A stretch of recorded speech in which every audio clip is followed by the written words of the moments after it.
काही दिवसापूर्वी ट्रेनमध्ये एका मुलाची हत्या झाली आणि तो व्हिडिओ जवळपास सगळ्यांनी पाहिलाच असेल. इतके लोक आजूबाजूला उभी होती तरी कोणीही त्याच्या मदतीला आलं नाही. ही घटना खरंच खूप लज्जास्पद आहे आणि ही घटना जेव्हा मी पाहिली तेव्हा माझ्या आयुष्यातला मला एक प्रसंग आठवला. 2010 किंवा 11 सालची गोष्ट असेल.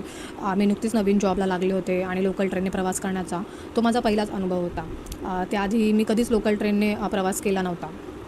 त्यामुळे एक एक दिवस मी जेव्हा डब्याच्या पॅसेजमध्ये चढली आणि उभी होती मध्येच, तर मला त्यावेळेस काही ट्रेनचे काही नियम असे माहीत नव्हते. चढणाऱ्यांनी कोणत्या बाजूला उभं राहायचं, उतरणाऱ्यांना कुठून जागा द्यायची किंवा काय.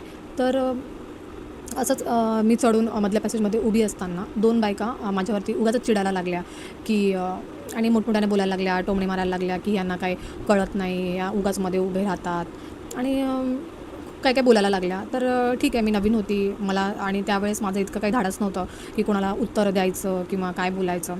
तर मी थोडं बाजूला जाऊन उभी राहिली. मी काही न बोलता त्यांना साईड दिली आणि बाजूला जाऊन उभी राहिली. पण त्यांचं काही बोलणं थांबत नव्हतं. त्यांचं सतत टोमणे आणि हे सुरूच होतं. तर तेवढ्यात ना माझ्या बाजूला एक काकू उभ्या होत्या. म्हणजे ते बऱ्यापैकी रेग्युलर ट्रॅव्हलर असतील किंवा त्यांना खूप चांगला एक्सपिरियन्स होता ट्रेनचा, ट्रॅव्हलिंगचा.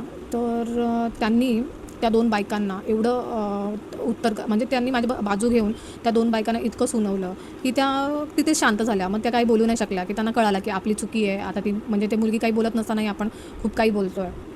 तर त्या दिवशी मला एक खूप मोठी गोष्ट शिकायला मिळाली की आपल्याबरोबर काही चुकीचं होतं आहे किंवा वाटतं आहे की आपल्याला चुकीचं काहीतरी घडतं आहे, तर आपल्याला नक्की किमान त्याच्या विरोधात थोडा तरी आवाज उठवायचं धैर्य तरी आपल्यात असलं पाहिजे. आणि लहानपणी आपण एक धडा शिकलो होतो, एकीचे बळ, की ज्याच्यामध्ये की एकट्याने काही होत नाही, पण सगळ्यांनी जर आवाज उठवला असता तर ही कदाचित घटना म्हणजे तितकं त्यांनी रूप घेतलं नसतं असं तरी मला तरी वाटतं. आपण अशा राज्यात राहतो आहे की जे राज्य छत्रपती शिवाजी महाराजांनी घडवलं आहे. त्यामुळे मला असं वाटतं फक्त छत्रपती शिवाजी महाराजांचा फोटो घरी लावून उपयोग नाही. त्यांनी दिलेल्या शिकवणीवर खरंच आपण चालतो आहे का? हा प्रश्न प्रत्येकाने आपल्या मनाला विचारला पाहिजे.